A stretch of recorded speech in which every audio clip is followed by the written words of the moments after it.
Hyderabad gadget संदर्भातील जीआरला आव्हान देणारी याचिका हायकोर्टाने फेटाळलेली आहे।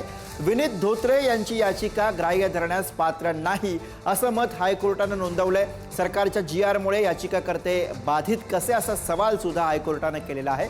जनहित याचिकेच्या माध्यमातून प्रत्येक गोष्टीला आव्हान दिलं जाऊ शकत नाही असं हायकोर्टाने यावेळी म्हटलेलं आहे।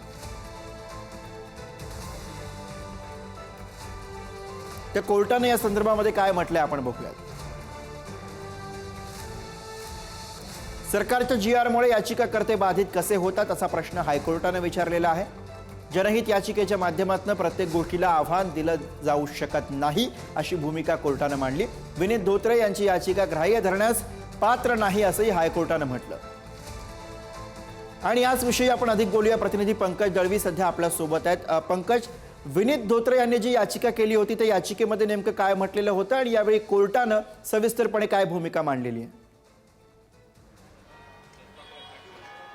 विनीत धोत्रे यांनी केलेल्या याचिकेमध्ये जो मराठा समाजाला म्हणजे मराठा आणि कुणबी हे एक आहेत आणि त्यांच्या जे काही हैदराबाद गॅझेट असेल किंवा साताराहून गॅझेट असेल याच्यानुसार आरक्षण देण्याचा निर्णय घेण्यात आला। त्याच्यापैकी हैदराबाद गॅझेटबाबतचा जीआर काढण्यात आला।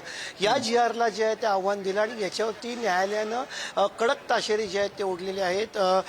बिरेंद्र सराफ यांनी महाधिवक्ता यांनी सरकारी वकील म्हणून जी आहे ती शासनाने काढलेल्या जीआरची पाठराखण केली, बाजू मांडली। उच्च न्यायालयाने एक स्पष्टपणे प्रश्न विचारले की ही याचिका जी आहे ती जनहित याचिकेच्या कक्षेमध्ये बसत नाही। जनहित याचिकेची जी कक्षा आहेत, बॉर्डर लाईन आहे, त्याच्यामध्ये याचिका बसत नाही।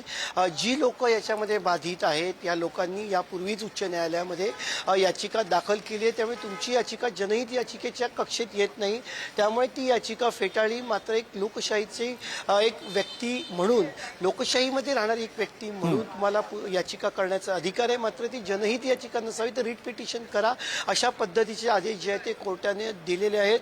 कारण यापूर्वी ज्यांनी बाधित लोक आहेत त्यांनी याचिका कोर्टामध्ये केलेली आहे। या नोटवरती त्यांनी जी आहे ती याचिका फेटाळली, मात्र जनहित याचिकेच्या कक्षेत ही येत नाही। कारण हे जनहित याचिका कशी असू शकते असा सवाल सुद्धा न्यायालयाने विचारला आणि ती याचिका टेक्निकल ग्राउंडवरती जी आहे ती फेटाळून लावली।